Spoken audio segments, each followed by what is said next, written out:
Welcome to Revealing Conversations with Petra Nicoll. Today is Wednesday, and I don't even know, it's day 30 or day 35 since we've been in isolation, and a lot of people are having a hard time. And so I thought I'd start up my YouTube channel from Blog Talk to YouTube. And today I have the great pleasure of introducing Selina Maitreya. So I'm going to read you her bio. Selina Maitreya is a transformational agent, an internationally celebrated lecturer, author, and teacher of practical spirituality. Selina empowers her students by showing them how to reactivate and actualize their intuitive body, their high energy field, in order to be able to respond to any chaos that lands in their daily life from one of their highest frequencies: peace, kindness, compassion, tolerance, understanding, wisdom, gratitude, and grace. Consciously choosing a high frequency response to the difficulties experienced in life enables students to be able to turn any difficulty into an opportunity to increase their consciousness, manifest their wishes, and move through their life with peace and certainty, grace and ease. Welcome, Selina. So good to see you. Good to see you as well. Thank you for having me here. I'm honored to be back. Oh, it's wonderful to have that connection. We had a little chat 3 years ago on Blog Talk, but I really didn't, in those days, I was really too intimidated to do anything with live cameras. Oh. And so, no, I don't want people to see me. But here we are in this situation. At least my friends can watch my YouTube show and you know, they can switch it on and off when they want. And so they don't have to miss me and I don't have to miss them either. So. How is it in your neck of the woods? Where do you live? I live in Boston, north of Boston, just outside of Cambridge, Massachusetts. And, you know, we are all doing what we need to do in this time of universal pause to really live the truth that we are interconnected. We're being asked to live that truth in our conduct and our behavior so that we can keep each other as healthy as possible during this time of great universal pause. Big, big, big time.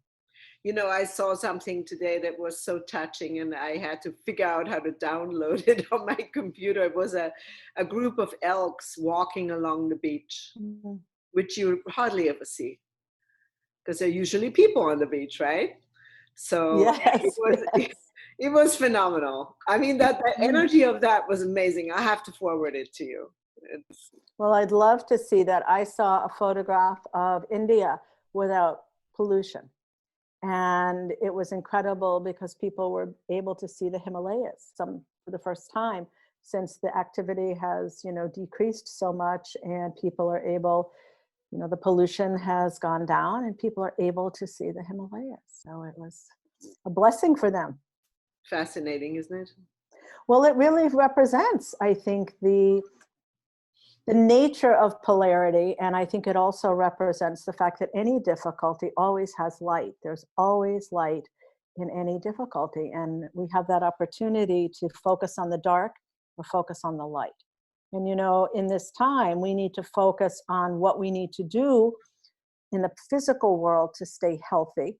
But we also, I think, are called to look at the greater meaning, the higher octave of what's happening. So that's why I'm happy to be here to talk with you about that. Exactly. And thank you for that. Thank you for that.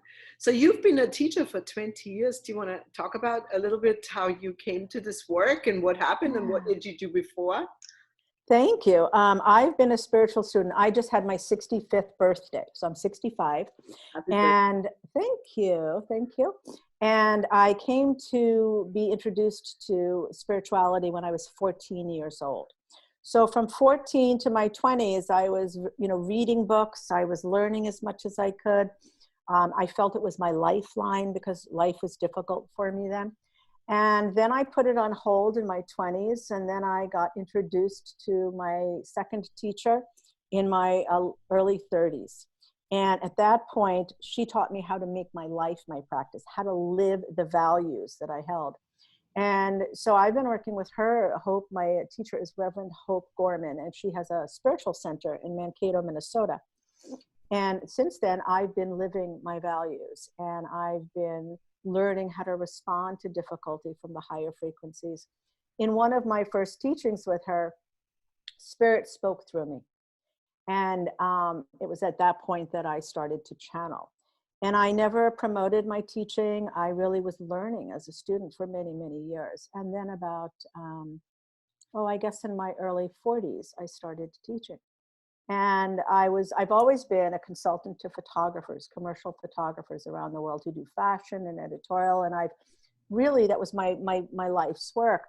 And I had 2 kids, and I was a single parent, and there was no time. I was an author twice, published twice, and on book tours and on lectures and taking care of kids.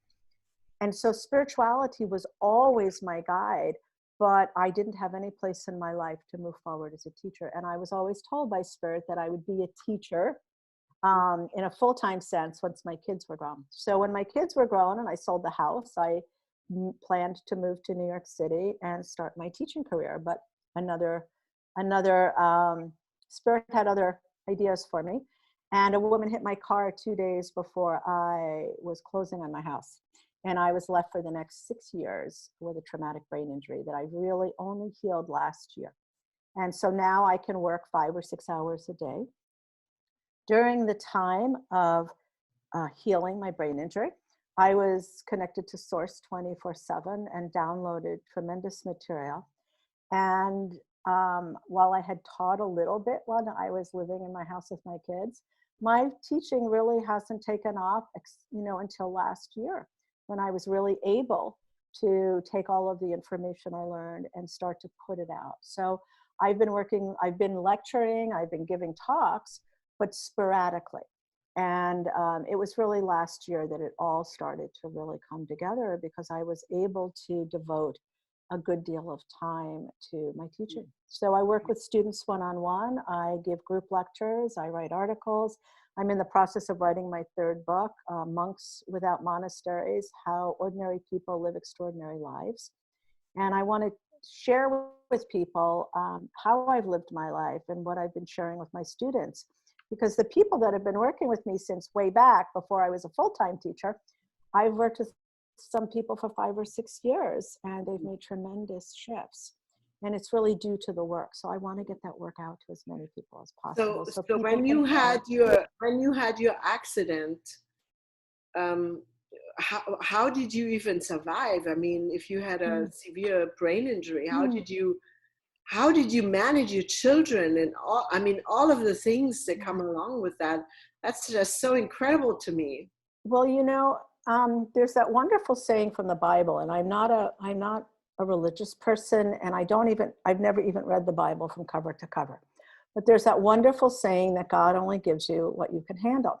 My children were grown. I sold the house because my boys were in relationships with women that they're now married to. Mm-hmm. So this was literally, Petra, going to be the first time in 15 years that I was financially responsible for myself. And the first time in 22 years that I wasn't day-to-day responsible for kids. So I was planning to move to New York, and everything had literally been put on a van the night before my car event to go to New York. And I was staying at a local hotel. So by the time this happened, the only person I was responsible for was me. But I landed in New York City with a brain injury. And I landed with over 90 boxes to unpack, which took me months, because my ability was to do one to 2 maybe boxes a day, because when you have a brain injury, you get completely wiped out. So it was very challenging. It was very difficult. I did not ask for help from people because it was too difficult to talk to people. So I had Source. I had the highest help that you could ever hope for. And I was told in the car when this happened that this was a spirit-created event. And my job was just to completely surrender. So I would say to you that the help I had was divine, and that my response was to completely surrender to my experience and accept guidance. So from that moment on, my life really shifted, and I am directed by Source instead of thinking with my brain, what do I want? I open up and I listen. And once I'm directed, then I make the steps to take to follow that direction. I can relate to that. I fell down the stairs when I lived in Mexico. We had a house in Mexico, my ex-partner and I. He has since then passed on and he's on the other side. But I fell down the stairs by unrolling a carpet and there was no railing, and I landed, maybe 20 steps down. And I remember laying there thinking, well, I might die right now, but that's okay. I'll just go to the light. Of course, I didn't die. Instead, Spirit used that incident to take me to a healer in Chula Vista across the border from Tijuana, where the house was in Rosarito Beach on the beach. And I was taken to Madre Sarita. And can you believe it? I didn't even find out until years later when I wrote my autobiography, Petra's Ashes, that woman, Madre Sarita, was the grandmother, Nagual Indian medicine woman, grandmother of Miguel Ruiz, the Four Agreements. And she told me about 9/11 and did psychic surgery on me 3 times. Put me back together. So that was also that kind of event, where you realize exactly what you were saying, that you're no longer on your own agenda. It's you've been sort of set aside slightly, and something else comes through. Spirit comes through to tell you what to do, where to go, how to be. And it's an interesting experience because it really is the true co-creating with Source that that I had been working towards for a very long time. And obviously you must have been in one way or another. And a woman said to me the other day, she said, well, it sounds like you've just given everything over to Spirit and don't you have any free will? And I said, of course I do. My free will is to turn everything over to Spirit. Very good answer. Because that is, it's not a thought, it's not a strategy. It's really who I am and where I am in my development. I was in Whole Foods the other day, and a woman was behind me and hit me with her cart on the line. We were waiting to check out. And so I turned just because, somebody hits you, you turn. And she had her mask on. She had this very concerned look on her face. She had her mask on. She had her hands on. And she said, oh, I'm so sorry. And I said, no worries. And she looked at me and she said, do you really have no worries? And I said, actually, yeah, I really don't have any worries. And thank you and have a wonderful day. Aww. And the interesting piece was that I knew that when she asked the question, she asked it with a lot of judgment. And in my world, that's Spirit putting me in a place where I could say to her, yeah, I have no worries. And it doesn't mean I don't acknowledge your worries. It means there's another possibility. There is another movie going on. And you can step into it. So let me ask you this. How can we use COVID-19, which is a huge piece of difficulty, as a tool for conscious growth? Yeah. Well, the work that I do, just to step back for a sec, the work that I do, practical spirituality, really refers to the use of our everyday life as the platform for our consciousness shift. The old paradigm is that we read books about spirituality, or we go to workshops, or we work with teachers, all of which are helpful, all of which will give people opportunities to learn and to shift their consciousness. But the new paradigm is asking us to live our values of being in receptivity, to live our values of radical honesty, to live our values of being harbingers of the light and of grace. And daily life isn't peaceful. Daily life in the physical world, we live in a planet of polarity, and it's full of difficulty, as we all know.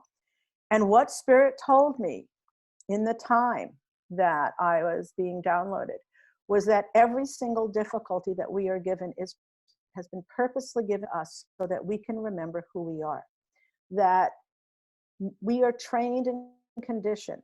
And interesting you should mention our beloved Mr. Ruiz, who wrote the Four Agreements, because he talks so much about the conditioning that we've all been given and how our work is to undo that conditioning. And so with practical spirituality, what we do is we look at every piece of difficulty that arises and we ask, what am I to learn from this? Because every piece of difficulty is an opportunity for us to shift our consciousness. We're conditioned to respond to difficulty with more difficulty. Someone cuts you off on the road, you give them a finger. Somebody scoops your seat on the subway, you give them a dirty look. That's a difficulty. We're responding to difficulty with more. But what practical spirituality teaches us is that every piece of difficulty is actually that opportunity for us to pause and to ask, how can I respond from love? What face of love am I being asked to respond with? Because each time we respond from love, we become that. We are energy, amplifiers and receivers. And when we receive a negative frequency, if we respond with more negativity, then our next moment's created from negativity. But if we respond from positivity, from patience, from kindness, we create that next moment. So COVID-19, it's like the biggest opportunity we have. Everybody's going to fear.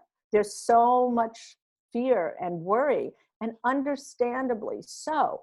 But there's more than fear and worry. And once we are able to respond with the safety precautions we need to make, then our next step is to say, hey, we are being when never in my lifetime, and I would assume not in yours, has the world as an entity been asked to stop. So this is amazing. So why would we not ask, what are we to learn from this? And what am I as an individual to learn from this? So I'm treating COVID-19 as I would treat any other difficulty in my life. I ask them, what am I to learn at every moment? Because there's all these little moments throughout our life that this is creating. And then I'm asking, what face of love am I to respond? So each time we do that, we change our consciousness. Did you ever see this film, Ferngully? No, I don't think I have. Oh my God. It is exactly what COVID-19 is. And I have to find the film and take segments and upload it, because it's about the Amazon. It's about the rainforest and the fairies that live in the rainforest. And COVID-19, or the equivalent thereof, is trapped within an ancient tree. Oh. And people come into the forest to cut the trees down. Oh. To unleash this energy. And so there is a transformation that goes on. It's one of the best animated films I've ever seen in my life. And it came out, I think, 25 years ago. It's an older film. But the energy gets released. But in the process, the people that are cutting the trees down start to awaken of what is happening. And so they're calling upon the magic again to heal the planet. So it's a match to what is happening at the moment on the planet. And just as you were speaking, I thought it would be great to write an essay about COVID-19 as an entity of what does it want from us. Well, that's certainly a good idea. I'm not sure that I would want to give it that much space. Well, transformation. Well, yes. And, because what we put our attention on grows. And so putting it on in that way would be a good move. Maybe it wants to be acknowledged. If it's an entity, like a being, it wants to be acknowledged somehow so that we can transform it within us. I think that, I think the idea is possible. I think also, however, is the idea of transforming our individual selves by how we respond to this difficulty, because that's what happens when we respond to difficulty from grace, when we respond to difficulty with kindness. We're transforming ourselves, because in the world of physicality, you can't just hold a thought and have it become real. Now, part of the difficulty I have sometimes with the New Age movement is the fact that there's a lot of beliefs that are passed on of, just think your way, to what you want, feel your passion and it will happen. Well, there are some people on this planet that might be that evolved, but very few. Very Most of us need to put action behind our intentions in order for it to be reality, because we live in the physical world. So I can't go up to a wall with a hammer and nail and tell the nails to jump into the wall. I have to hit that nail with a hammer to go into the wall. And it's the same thing with our intentions. So when we're faced with a piece of difficulty in our life, for the people that are home and taking care of kids and going out of their mind, working so hard, or people who are concerned about money coming in, or people who have the illness and are concerned for their health, it's understandable that they would put their attention on what they're worried about. But what we put our attention on grows. So when we want to solve a problem, we don't put our attention or put our thinking into the illness, or our thinking into, oh my God, I have no money. We put our attention on what it's like when we'll have that money. What's it going to feel like when we're healthy?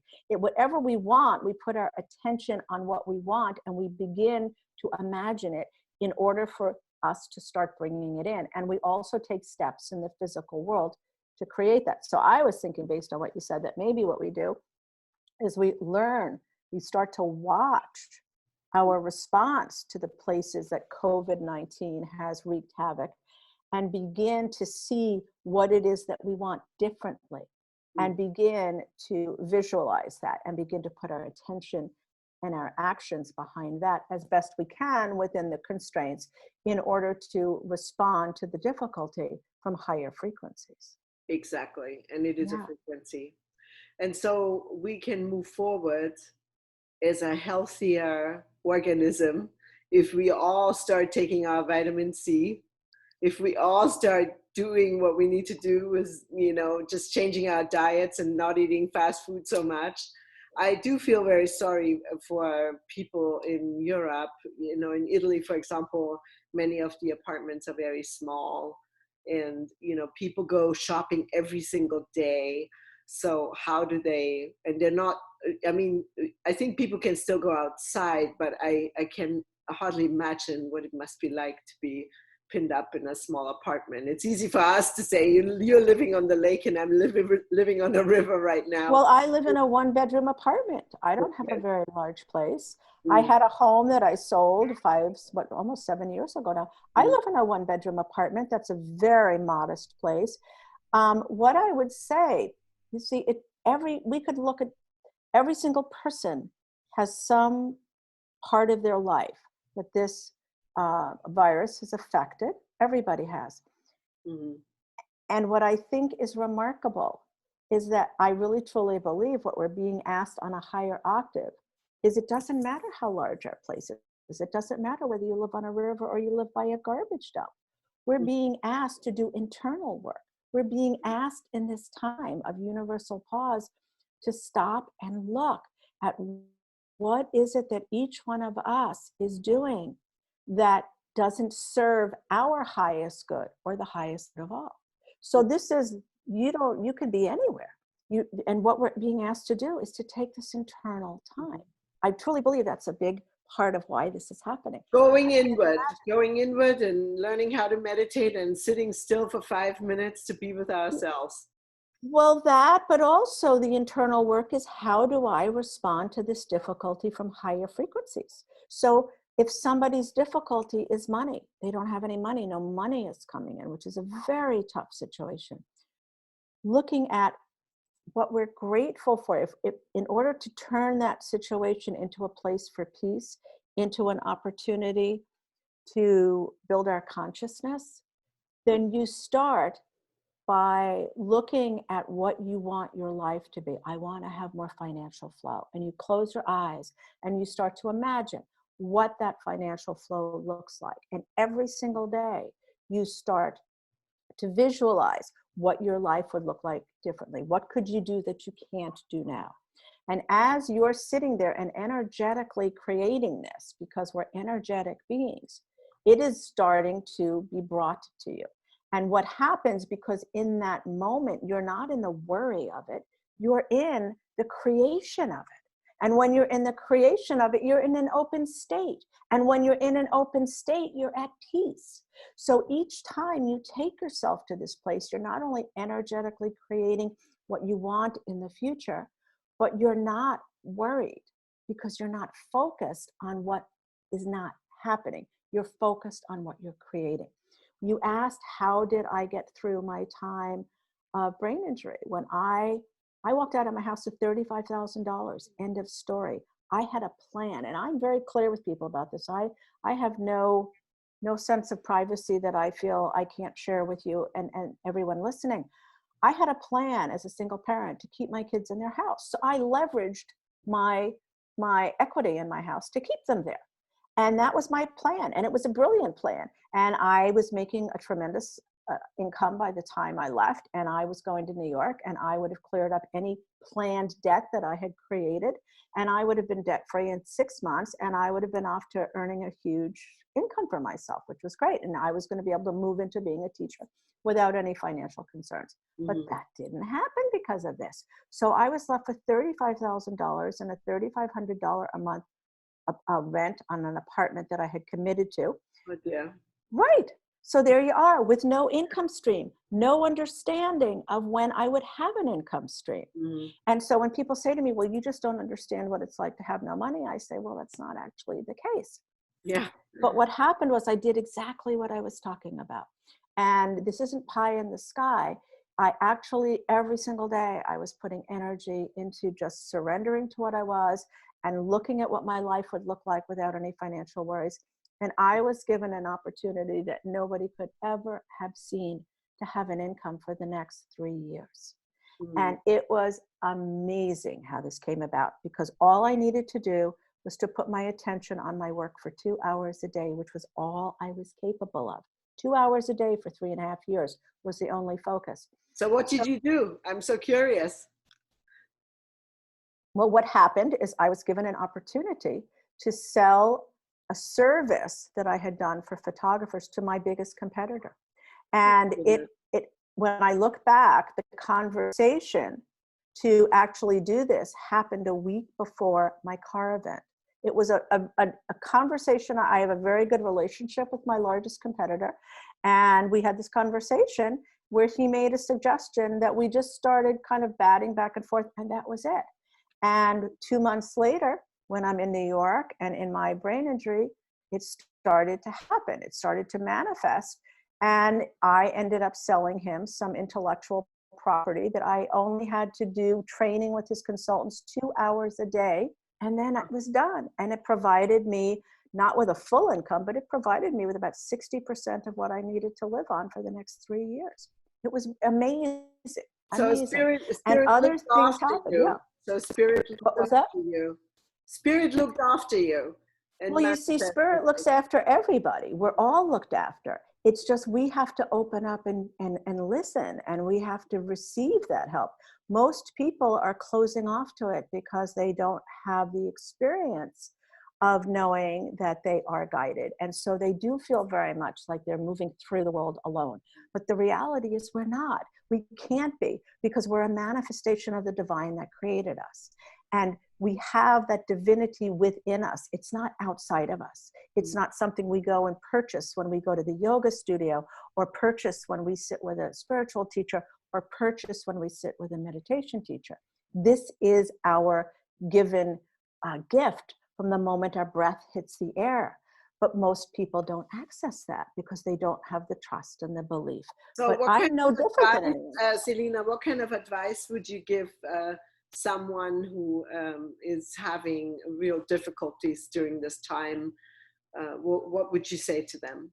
I would say to them that it's very important to not only take care of what we're being asked to do in the physical world to mitigate the spread of the illness, but I would ask them to also pay attention to their vibrational and their spiritual hygiene.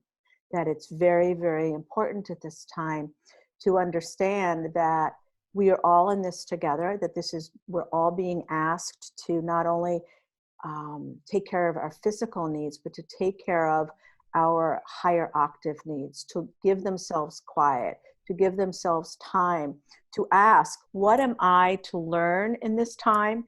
And what part of my behavior am I asked to shift in order to be in the highest vibrational response that I can be? That's beautiful. Yeah. On a more universal level, do you have any understanding as to why COVID-19 has landed at this time? Yeah, I think it really is a universal pause. I think there's several things. I think the world was done. I think the planet couldn't take anymore. Truly. I think we were not listening. How many people are talking about the fact that global warming, you know, is not real? And I think that the planet is tired, and I think we needed to be stopped. So many people have been saying for years, oh my gosh, if I only had more time. Well, here you go. You got a lot of time now. If I only had the opportunity to, I can't tell you how many people, Petra, say to me, I don't have time to meditate. I'm so busy. I Oh, don't have time to meditate. And and I believe we're being given this opportunity because we as a collective, we are not individuals without being individuals within a collective. We don't act as a collective. mm, We are interdependent. The word independent is antiquated. mhm, We are interdependent. We have always been interdependent. You and I and everyone else in this world look different from one another. We have different histories. We have different experiences, different families of origins, maybe even different cultures. But the one piece that we all share is the oneness, the high frequency energy of the divine that every single person who comes into a body breathes out into the air when they're born. That first breath is when we put out who we are into the ether. And so we are so interdependent because we all have the oneness inside of us. But we have, as a collective, and I'm talking about the people on the earth, we act as if we're enemies. We act as if it's just me against the world. And I think we're being asked to rethink that. We're being asked to look at who are we as a collective. There are so many ways Spirit could have stopped us in our track, but we're being stopped by a virus that calls for everybody to act with everybody else's best interest in mind in order to stop it. mhm, How can that not be a global calling for us to be interdependent and to act in our moment to moment life with the knowledge that we are interdependent? So I believe that's the greater message, that we are being asked to come together as a collective to act from the higher realms of kindness. There's no more time for competition. It's cooperation that we need to live in. And that's what the oneness is all about. It's all about cooperation and not competition. mhm. So you have classes that you're offering or webinars that you offer, Mm-hmm. and Mm-hmm. obviously you're an author, and your Mm-hmm. new book is coming out soon. I'm Uh, still writing my book. I've been writing my book for 2.5 years. Part of my recovery is that life is a lot slower for me, and I have about a 5 or 6 hour day where I have to get everything done in that time. And I don't rush. I have a very new way of being in the world, and I love that. So yes, I hold webinars every month that are free. This month, the webinar is Even the Darkness Holds a Bit of Light, and I'm going to be talking about COVID-19, more along the lines of what we're talking about here. I work one-on-one with students who have come to me and are interested in learning how to make their life their practice, how to use difficulty as an opportunity to grow their consciousness and build a peaceful life, which is very, very possible and doable. And I'm writing my book, and I do an awful lot of podcasting these days as well. well, Yes, because I love to share the word. that is so exciting. So on the bottom of the page, to all my listeners, you can just click on Selina's information. I will be posting everything, and please click the subscribe button so that you can get information from me when we post new videos.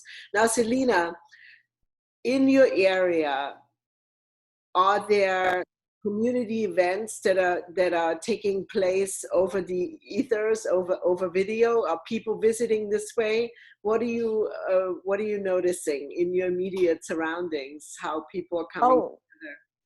yeah, it's interesting to see. Many yoga studios have taken their classes online.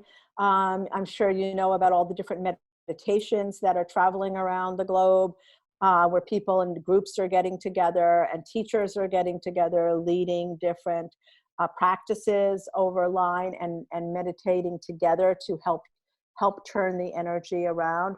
I think individually people are getting together with their families and eating online. I know Passover starts tonight and Easter is coming up. So people will be having religious ceremonies to share online with each other. So it's a fascinating time for this to be happening. You know, it's I recognize the fact that people are losing their lives. I recognize the fact that people are having great difficulties with health and money issues. And I just really want to share with people that all of that is real and all of that is true. And we need to put our attention on it when we need to put our attention on it. But we also need to put our attention on the goodness that's coming from this and how we can contribute to that goodness by looking at our own lives and asking, what can I do? What can I do in relationship to the planet and my relationship to the planet and my relationship with other people that will help us as a collective to move forward in love? I believe that's what we're being asked to do. Mm. Well, it's I love that you call it practical spirituality, because you know, how do you say to somebody who's in Italy right now and they've been in quarantine a lot longer than we have and they've ran out of money and they go to the stores and there's no food, and they have 3 mouths to feed. What do you tell somebody? Place yourself in full receivership. Place yourself in full receivership and ask for help, because there are people that want to support you, that want to help you, and the universe is benevolent. But we have to be able to place ourselves in full receivership. When I went from having a very comfortable life, working my butt off for that comfortable life, but having a very comfortable life, to not knowing how I was gonna make any money, I had to place myself in full receivership and allow the universe to work through me to help me. Surrender. Surrender and place yourself in full receivership as you do. And what does that mean? That means ask for help. It means ask for divine help. It means ask for help from people. It means take advantage of all the services that are out there to help people during this time, because there are a lot of services out there to help people. And so many people don't want to ask for help. And that is a very human quality. And it's a quality that I think people are often challenged by. So some people right now who are being denied what they need would be my advice to them to put yourself and look at, have you been asking for help? How can you be in more receivership now? Because we want to be of service to you. This is a wonderful time for people to be of service and to receive service. Well, reaching out to your neighbors. We have a gentleman and his wife living right above us who are in their 80s and they're too afraid to go outside. So they would have not reached out to us if we hadn't reached out to them. Because how did they say? They said, oh, we don't want to bother anyone.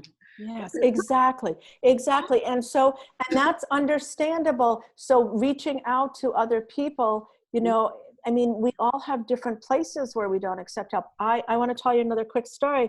The same day that I was in Whole Foods, right after the woman hit me with the carriage and I told her I had no worries, I went outside and waited for an Uber because I haven't driven very much since my car event. And I'm standing, I live in a very, it's not an affluent community, but it's a comfortable community. And there was a woman standing there at the top. I was in the driveway of Whole Foods. She was on one curb, I was on the other. And she looked like you or me. And she had a sign in front of her that said, I'm a victim of domestic abuse. I'm sober, but I need help. And I looked at her, Petra, and my heart broke. And I walked over to her and I stuffed 3 bills into her hand. And she thanked me. And I told her, you know, please, it must be so hard for you to be here, but stay here because we all want to help you. And I gave her $60, gave her 3 $20 bills. And I only mentioned that because she looked at that and she goes, oh my God, why did you give me so much money? I said, because you need it. If I had more to give you, I would, but you need it and we want to help you. Stay here. People want to help you. Get the help you need. And I think this is so much what this time is about. It's about being there for each other and learning how when we give to each other, we are giving to ourselves. This is part of that interconnected, interdependent piece that we all need to play. You reaching out to your neighbors, what a beautiful thing. And we need to do that for each other. That's a very big part of what we're being asked to do. Who was it, St. Francis, that said it is in the giving that we receive? That we receive, absolutely. And how can it not be? Because we are the oneness. That once again, that frequency, and it is a frequency that can be measured, the frequency of oneness within us, that high frequency of love, we all have, but we've forgotten, we've neglected it, we've left it beside. People don't access it, they don't acknowledge it, and they don't actualize it. But this is what we're being told now. We need to access who we are as divine beings. We need to acknowledge it, and we need to actualize it in our lives. We're done just praying or going to yoga once in a while or meditating when it's convenient. Now we're being asked to be the higher frequency beings that we are. It reminds me of the days when I first lived in India with my guru in 1985, and I was 24. And everybody arrives in India. I was in charge of picking people up from the airport with the driver to the ashram. And everybody would arrive to take on this meditation project. And within 2 days, everything that they thought India was and was not crumbled. Yeah. When the mosquitoes attack you under your mosquito net in the morning and you can't get one moment to yourself because the room is filled with people and it's hot, it's 100 and whatever degrees and humid, and you're uncomfortable and there isn't enough water to shower and there isn't all your Western food, all your all gone. Finished. And so people would have real breakdowns, and I think we're going through that. That's what I'm seeing. Is that's why the whole toilet paper thing was so funny to me. A friend of mine that I interviewed, Ani Avedisian, she's a shaman, and I just interviewed her a few weeks ago. She posted a little JPEG on Instagram or somewhere, and I was laughing my buns off when I saw it. It was aliens having a conversation, a little green man having a conversation saying, boy, the human race is extinct, but they sure had clean arses. I thought it was brilliant because it's so classic, that we would reach for toilet paper and not run for the food. We would reach for toilet paper. Those are the luxuries. Well, it's an interesting thing that, and I think you point this out so clearly, that in time of difficulty,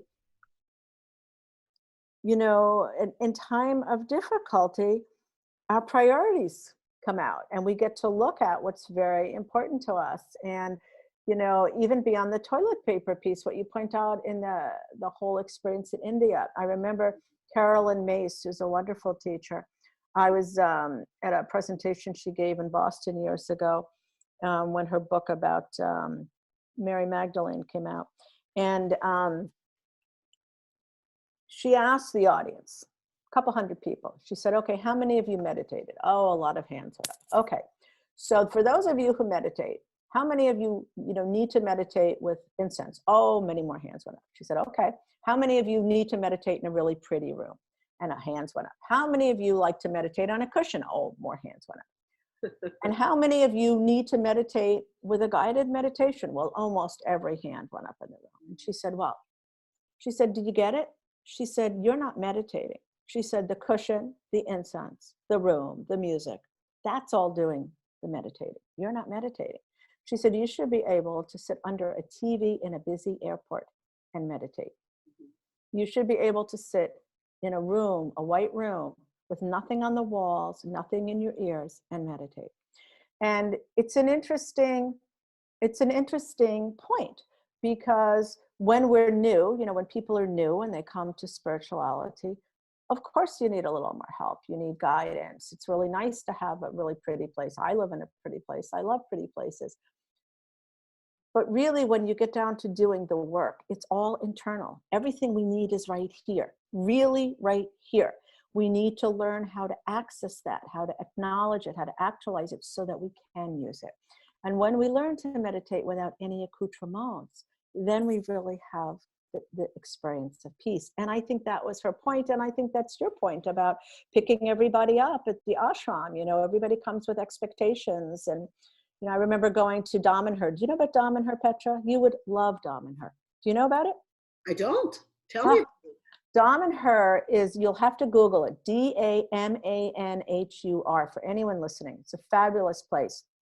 Damanhur is a community of people. They've been in northwest of Torino in Italy for probably going on over 40 years now. But when they first came together, there's over 1,000 people living in the energy of oneness. And when they first came together, they were a secret, and they built underground temples to spirit by hand with Tiffany glass ceilings, beautiful, beauaful temples. I've seen this, yes, and they live in the energy of oneness, but they are very knowledgeable people. They have a science to turn the vibration of trees into music. They're very high frequency people who live what they espouse.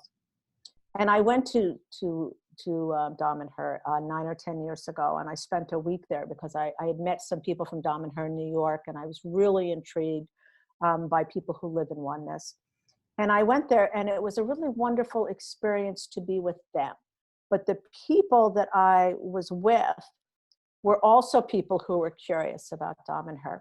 And I'm sure they were very good people, but they spent the majority of their time talking about all the places, the spiritual places they had been. And it was almost as if you're sitting with people who are trying to outdo each other in their spiritual traveling experience, you know? So they were all more interested in sharing and one-upping each other as to all the places in the world that they had been that were spiritual, instead of learning about the culture of Damanhur. And I just found it really curious that here we are amongst these people that have this knowledge that's so amazing, and all you're concerned about is talking about where your last trip was and your next trip was. And I think there are times that spiritual people can get really involved in the accoutrement of spirit instead of the work of spirit, you know? And I think that's something that in this time of the great pause, even people on a path should look at. Well, where am I, you know, wrapped up in the accoutrements of spirit, and where is my behavior actually spiritual and where is it not? Exactly. So this quest that we're on isn't just for new people, it's also for people who are deeply on the path. We all have an opportunity to look at our behavior and our actions to see where we are in alignment with spirit or not. Well, and then there's boredom. I've heard that word boredom quite a bit from people. I'm bored. I can't go to the restaurant. I'm bored. I can't go shopping or throw a party, or, you know, of course, you know, I love doing gatherings for people. I run retreats and have for 35 years been, you know, hosting retreats, and it's a shame we can't get together. You know, many of my retreats have been canceled so far this year. But I don't know what that word boredom, how can there be boredom? There is so much to do, especially the fact that we have the internet. I mean, you know, just listening to Joe Dispenza on Gaia would change somebody's life. Or exactly, or not doing anything. Your work. Yeah, this is a wonderful opportunity to not do anything. It's to just be. And I think that's why I feel this is a time when we're getting, I call it the great universal pause, because the universe wants us to stop, to just be and see that and find our way, Petra, through what people are calling boredom. Find our way through, if you are bored, if you're so used to external circumstances, the restaurant is external. Joe Dispenza is external. You know, going to the stores, shopping is external. Even listening to teachings could be considered external. I really feel this is a very, very profound time when we're being asked to learn what it's like to just be and not do. So if people are bored, people are having their televisions on 24/7 and watching every movie that was ever made. Well, you see, that's the beauty of our world. Not everybody is meant to awaken. Not everybody is meant to be conscious, and that's okay. So that's fine, because we all have that free will that we were given when that first breath of the oneness came in to our bodies and out into the air. So at the very same time, we were given the highest gift of all, this gift of love, so amazing that we can't even get our arms around what it would even begin to look like. We were also given the opportunity for free will, which is very simply the opportunity to say no to that gift that was given to us. And our entire life is all about saying yes or no to love. It is. And so the people that are really into their TVs and this message would have absolutely no relevance for them, well, that's fine, because that's what they're meant to do.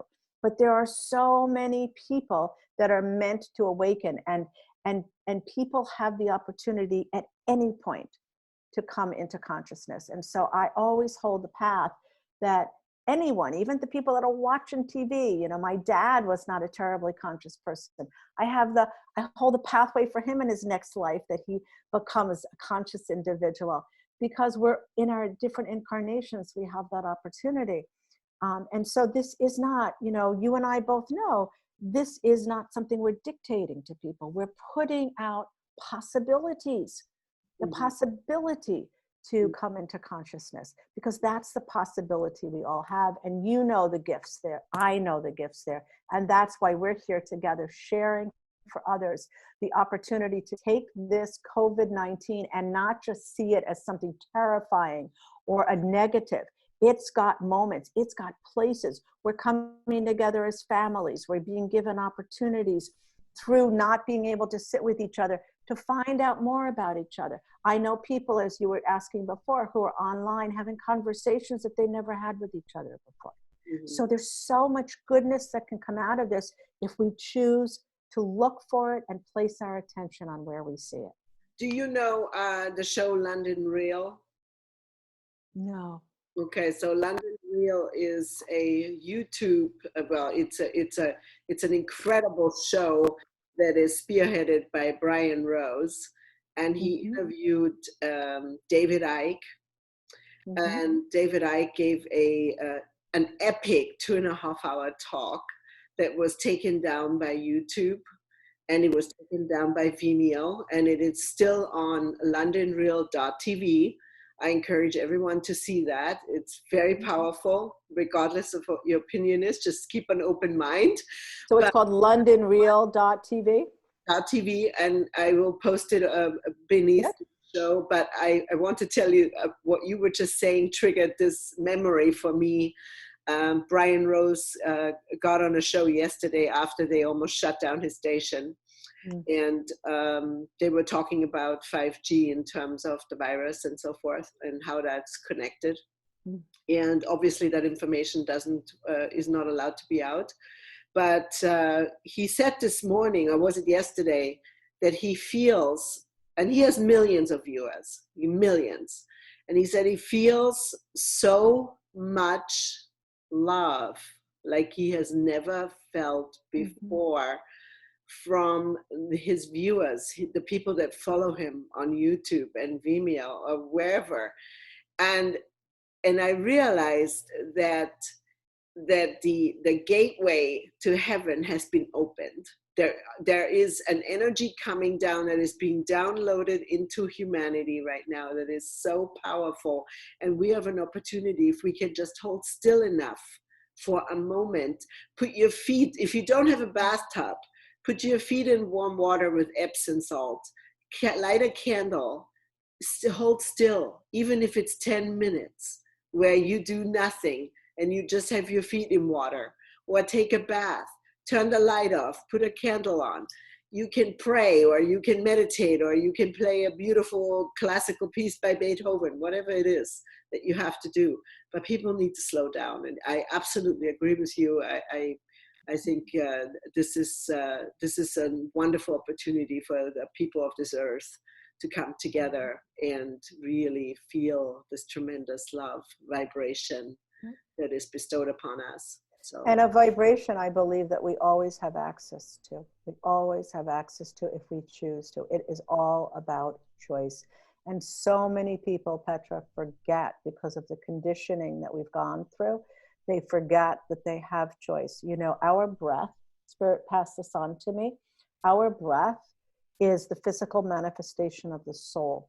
That's why when we breathe our first breath, the oneness of who we are comes into the air, and we are born. We are alive in that moment. And when our breath leaves our body is still there, but we're gone. So the breath is the physical manifestation of the soul. If your people were to put their feet in Epsom salt or just sit there, even water or no water, I love the idea of water and the Epsom salts because we are water.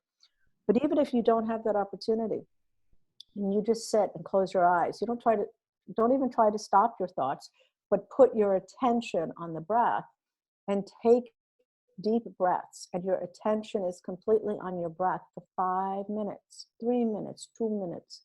You will come out of there completely different, because we can't be hot and cold at the same time. We can't be sick and well, and we can't be in fear and in love at the same time. And when your attention is on the breath, which is the physical manifestation of the soul, then your attention is on love. So it is that simple, that you have that everywhere you go. You have your breath. And when people want to calm down from anxiety, I have a lot of clients who have a lot of anxiety. This is the most powerful practice I give people when they're starting out. And there is not one person that hasn't come back and said, oh my God, I've tried meditating. I couldn't meditate. I tried this. I never thought to just sit and put my attention on my breath. I was completely transformed. So, we're given all these apps. The other day, somebody posted about this wonderful app to help them to meditate. And I thought to myself, okay, I get it. It's helpful. But all you really need to do is close your eyes and breathe. That's it. You've got an internal app right here. Yes, exactly. And I guess I'm just in this place where I want to make it really simple. And I think Spirit wants us to know that you don't need all this stuff that's really keeping you from me. Mm-hmm. You don't need all this stuff that you have to light the candles and put the incense on and get the right app and get the right cushion. All you need to do is sit there and have a willingness to stop and to breathe. And if when you start the breathing, your brain is still going, so try it again. And if you try it again and your brain is going a little less and you put your attention a little more on your breath, well, that's great. You just keep trying and make the attempt. And it's like riding a bike. You get on a bike, your parents hold on to the back or whoever's helping you out. You don't know what balance is. We don't even know what the word is as a child, let alone understand the concept of how this is going to work. You just get on that bike and you move your feet on the pedals and you try and you fall over and you get back and you try and you fall over. And then at one point you're doing absolutely nothing different, but it seems to work. Exactly. And it's the same thing with the breath. Exactly. So is there anything else you would like to share? I think we've covered everything, my dear. What a great conversation. Okay, so do you want to share your website? I will post it as well, but... Sure, thank you. It's very simple. It's Practical Spirituality with Selina, SELINA.com.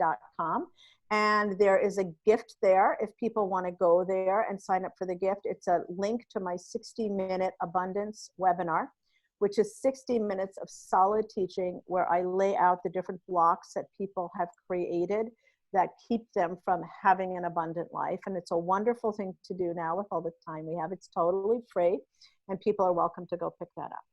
Oh, well, it's such a pleasure to have you on the show today. Thank you for being here, Selina, and being such an incredible inspiration to so many.